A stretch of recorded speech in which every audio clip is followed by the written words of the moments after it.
O sector forestal en Galicia goza de boa saúde. Así o reflicte o informe A Cadea Forestal Madeira de Galicia 2017, que retrata a configuración do tecido empresarial relacionado co monte na comunidade autónoma.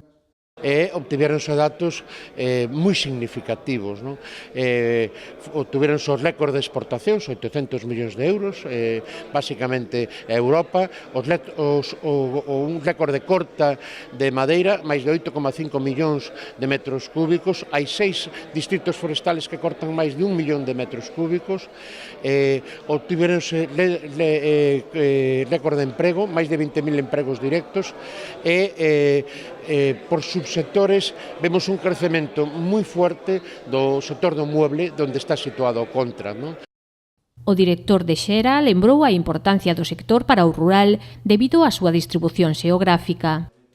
Se aproveitamos ese marxen de crecemento, se somos quen de apoiar medidas públicas que incrementen o valor da cadea, ese valor vai ter unha repercusión inmediata no eido social, no eido rural.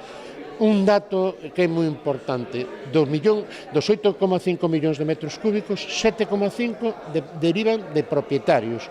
Hubo 111.000 persoas físicas que venderon directamente a madeira. A xeración de renta vai directamente a bolsillos de persoas, as familias que viven no rural.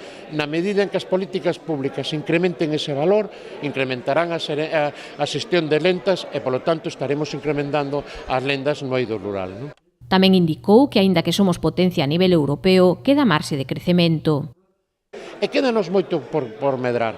Somos unha potencia forestal, a 9ª de Europa, pero hai outras potencias forestais máis desenvolvidas socialmente, como é Alemania, como son Austria, como é Finlandia, onde a industria forestal aporta máis ao PIB, aporta entre o 5 e o 7%. A nosa industria está aportando entre 1,8 e o 2%, polo tanto, temos un marxen de crecemento.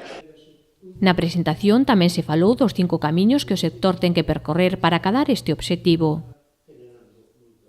Digamos, algunhas delas van ser mellorar a situación das empresas en canto a súa modernización e competitividade e diversificar os seus produtos. Eso sería o primeiro que todo o mundo pensaría en facer, pero por outro lado, investir en formación, non só que as empresas estean mellor, sino que a xente que está nas empresas sexa mellor, que é o que tamén fará as empresas mellor, interrelacionalas entre sí e co resto dos sectores, que xa vimos que ao final é un sector bastante permeable con outros sectores e, por tanto, mellor hai oportunidades pois no sector dos plásticos utilizando madeira ou no sector da enerxía, creo que iso é outro esforzo a facer, e tamén no ecosistema de innovación que temos que tecer ao redor do sector.